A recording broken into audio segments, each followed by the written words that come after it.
अगर भगवान तुमसे ज़्यादा इंतज़ार करवा रहे हैं तो तैयार रहना, वो उससे कहीं ज़्यादा देने वाले हैं जितना तुमने मांगा है। जिस तरह लोग मुर्दे इंसान को कंधा देना पुण्य समझते हैं, काश इस तरह जिंदा इंसान को सहारा देना पुण्य समझने लगे तो जिंदगी आसान हो जाएगी। मत सोच इतना जिंदगी के बारे में, जिसने जिंदगी दी है उसने भी तो कुछ सोचा होगा। बेवजह ही नहीं होती लोगों से मुलाकात, किसी से सबक मिलता है तो किसी से ज्ञान। श्री कृष्ण कहते हैं, किसी को दुख देकर मुझसे अपने सुख की इच्छा मत करना, और अगर तुम किसी को एक पल का भी सुख देते हो तो अपने दुख की चिंता कभी मत करना। जब दर्द और कड़वी बोली दोनों सहन होने लगे तो समझ लेना जीना आ गया है।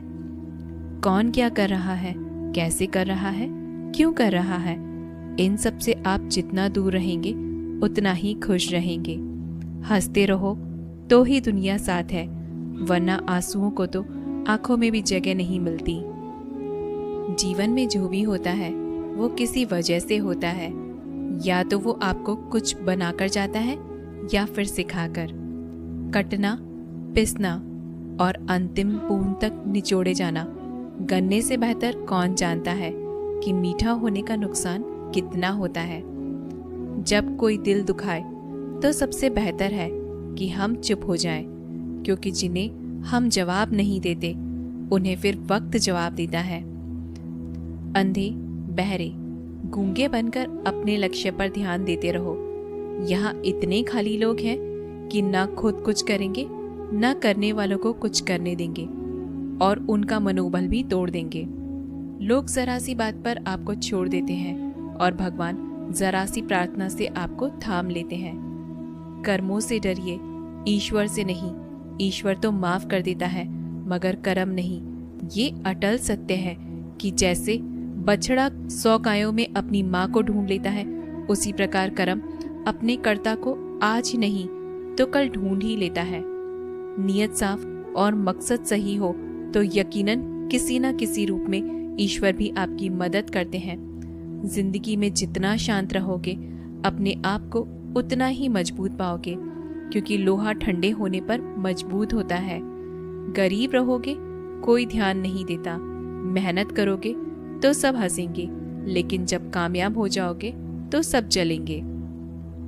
जिंदगी वो हिसाब है जिसे पीछे जाकर सही नहीं किया जा सकता, इसलिए आज में सुधार करें और पुरानी बातों को अनुभव की तरह इस्तेमाल करें। जिस जिंदगी में उत्साह, लक्ष्य और अनुशासन न हो उसे जिंदगी जीना नहीं, जिंदगी काटना कहते हैं। कभी कभी आप बिना कुछ गलत किए भी बुरे बन जाते हैं, क्योंकि जैसा लोग चाहते थे आप वैसा नहीं करते। जिस मनुष्य के हृदय में सच्ची मानवता हो उसकी सोच हमेशा यही होगी कि मुझे मिला हुआ दुख किसी को ना मिले और मुझे मिला हुआ सुख सबको मिले। मैंने हंसकर भी देख लिया और रोकर भी देख लिया, किसी को पाकर और किसी को खोकर देख लिया, और ये जान लिया कि जिंदगी वही जी सकता है जिसने अकेले जीना सीख लिया। जिंदगी बहुत कुछ सिखाती है, थोड़ा रुलाती है, थोड़ा हंसाती है। खुद से ज्यादा किसी पर भरोसा मत करना, क्योंकि अंधेरे में तो परछाई भी साथ छोड़ जाती है। अगर कोई आपको सच्चा प्यार करता है तो वह आपको समय जरूर देगा, आपका हर स्थिति में साथ देगा और हमेशा आपके लिए समर्पित रहेगा, क्योंकि सच्चा प्यार एक दूसरे की खुशियां चाहेगा, आंखों में पानी नहीं। लोहे को कोई नष्ट नहीं कर सकता, बस उसका जंग उसे नष्ट कर सकता है। इसी तरह आदमी को कोई और नहीं बल्कि उसकी सोच ही नष्ट कर सकती है। इसलिए सोच अच्छी रखो, निश्चित अच्छा ही होगा। इतने कमजोर मत बनो कि कोई भी आपको तोड़ सके, बल्कि इतने मजबूत बनो कि आपको तोड़ने वाला खुद ही टूट जाए। दर्द आपको मजबूत बनाता है, डर आपको बहादुर बनाता है, अनुभव आपको सीख देता है। जिस दिन हम समझ जाएंगे कि सामने वाला गलत नहीं, सिर्फ उसकी सोच हमसे अलग है, उस दिन जीवन में सब दुख दूर हो जाएंगे।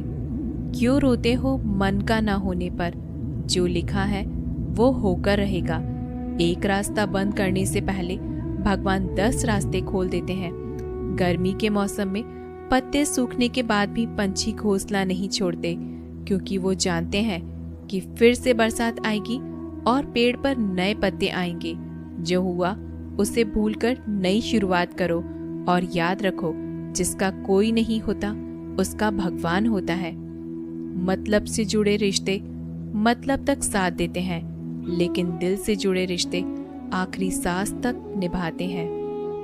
अच्छा काम करते रहो, चाहे कोई सम्मान करे या ना करे, क्योंकि सूर्योदय तब भी होता है जब करोड़ों लोग सोए रहते हैं। दुनिया में हर एक काम आसान है, केवल अंदर से आवाज आनी चाहिए। हमेशा मेहनत और उस परमात्मा पर विश्वास रखना ही सफलता का सूत्र है। जीवन में सबसे बड़ी गलती वो है जिस गलती से हम कुछ सीख नहीं पाते। जो व्यक्ति अपने मन को काबू में कर सकता है वो जिंदगी में कुछ भी कर सकता है। इंसान की अच्छाई पर सब खामोश रहते हैं, लेकिन चर्चा अगर उसकी बुराई पर हो तो गूंगे भी बोल पड़ते हैं। श्री कृष्ण कहते हैं, तुम्हारे बीते हुए कल को तो मैं ठीक नहीं कर सकता, क्योंकि तुम वर्तमान में अगर अच्छे कर्म करोगे तो मैं तुम्हारा आने वाला कल जरूर उजागर करूंगा। झूठी बातों पर जो लोग आपकी वाहवाह करेंगे वही लोग आपको तबाह करेंगे। बुरे से बुरा क्या ही होगा, हम यह तो हमेशा ही सोच ही लेते हैं, मगर अच्छे से अच्छा क्या होगा यह हम कभी नहीं सोचते। जो ईश्वर रात को पेड़ पर बैठे पक्षियों को भी कभी गिरने नहीं देता, तो सोचो वो तुम्हें अकेला और बेसहारा कैसे छोड़ सकता है। आज के जमाने में कोई अपना नहीं होता, सिर्फ लोग तब तक साथ देते हैं जब तक उनका स्वार्थ होता है। अगर कोई अकेला है तो इसका मतलब यह नहीं कि उसे कोई पसंद नहीं करता, बल्कि वो अकेला इसलिए है क्योंकि उसने दुनिया की औकात जान ली है। एक बार राजा और उसका मंत्री तलवार को साफ कर रहे होते हैं। तलवार को साफ करते समय अचानक राजा के पैर पर तलवार गिर जाती है और राजा की पैर की उंगली कट जाती है। उस राजा को उंगली कटने के कारण बहुत ही तकलीफ हो रही थी, बहुत ही दर्द हो रहा था, लेकिन उसका मंत्री कहता है, शांत रहिए महाराज, जो कुछ भी होता है अच्छे के लिए होता है। राजा को ये बात सुनकर बहुत गुस्सा आता है। वो मंत्री से कहते हैं, मेरी उंगली टूट गई और तुम कह रहे हो कि अच्छा हुआ, इसमें अच्छा क्या है।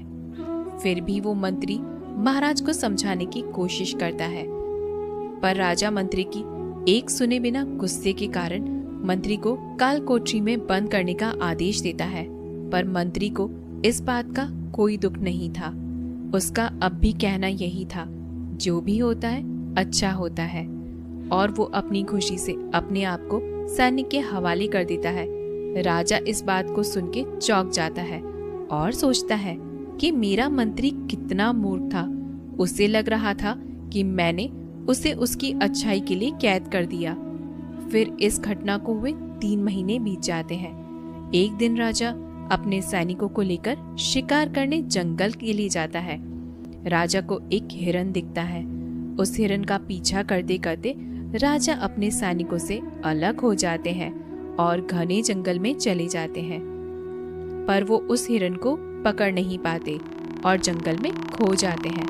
जब राजा को पता चलता है कि वो जंगल में खो गए हैं, तब वो बाहर जाने का रास्ता ढूंढते हैं, लेकिन अचानक कुछ जंगल में रहने वाले आदिवासी लोग आके राजा को घेर लेते हैं। उन लोगों को पता नहीं था कि वह राजा है। वो लोग अपने देवता को बलि चढ़ाने के लिए एक इंसान को ढूंढ रहे थे।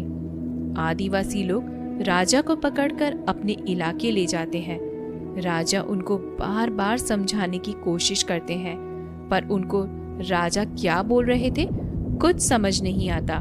वो लोग खुशी से नाचने लगते हैं और राजा को नहलाकर बलि चढ़ाने के लिए उनको कपड़े पहनाते हैं।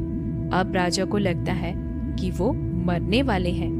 जब आदिवासी लोगों का मुखिया राजा को मारने जाता है, तब वो देखता है कि राजा की पैर की एक उंगली कट चुकी है।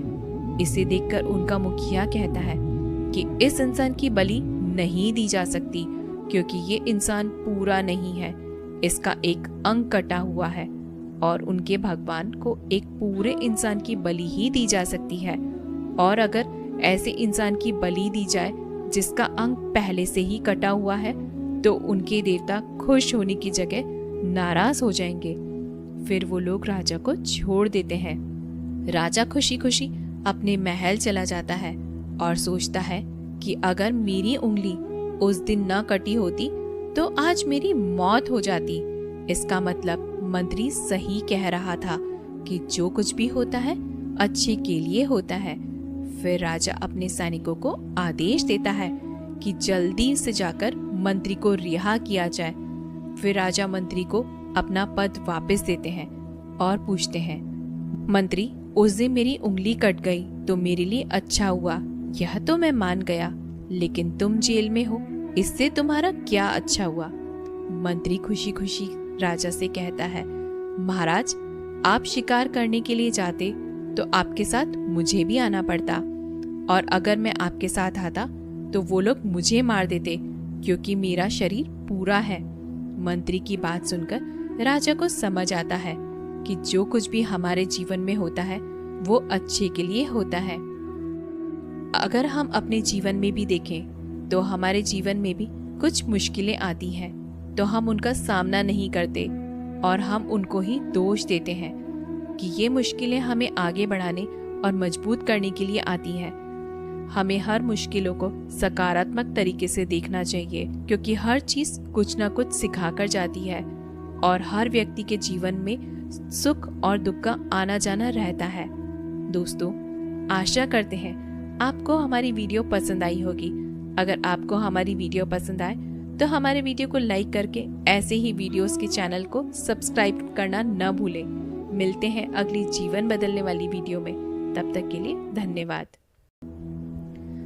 अगर भगवान तुमसे ज्यादा इंतजार करवा रहे हैं तो तैयार रहना, वो उससे